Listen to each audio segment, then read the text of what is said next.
حج یا عمرے میں جانے کے لیے جہاز پر سوار ہوتے وقت کی دعا۔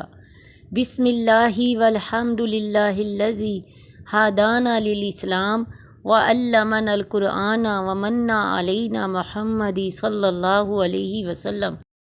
الحمد للہ الذی جعلنی فی خیر امۃ اخرجت للناس سبحان الذی سخر لنا ھذا وما کنا لہ مقرنین وَإِنَّا إِلَىٰ رَبِّنَا لَمُنْقَلِبُونَ وَالْحَمْدُ لِلَّهِ رَبِّ الْعَالَمِينَ۔ میں سوار ہونا اللہ تعالیٰ کے نام سے شروع کرتا ہوں، اور سب تعریف ثابت ہے اللہ کے لیے جس نے ہمیں اسلام کے لیے ہدایت فرمائی اور ہمیں قرآن مجید سکھایا، اور ہم پر حضرت محمد صلی اللہ علیہ وسلم کو مبعوث فرما کر احسان فرمایا۔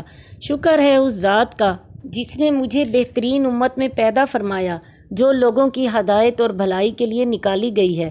پاک ہے وہ ذات جس نے مسخر کیا ہمارے لیے اس جہاز کو، اور نہیں تھے ہم اس کے قابو کرنے کے لیے طاقت رکھنے والے، اور ہم اپنے پروردگار کی طرف لوٹنے والے ہیں، اور ہر طرح کی تعریف ثابت اللہ تعالیٰ کے لیے ہے جو سارے جہان کا پالنے والا ہے۔ کراچی سے جدہ تک کا سفر انشاءاللہ آپ تقریباً 4 گھنٹے میں طے کر لیں گے۔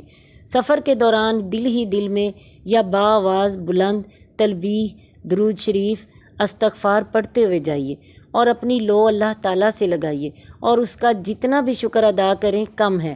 یاد رکھیے آپ کی حاضری ایسی جگہ ہو رہی ہے جہاں نصیب والے ہی جاتے ہیں، جہاں جانا تو درکنار، وہاں کا خیال بھی آپ کے ذہن میں اللہ تعالیٰ کی مرضی کے بغیر نہیں آ سکتا۔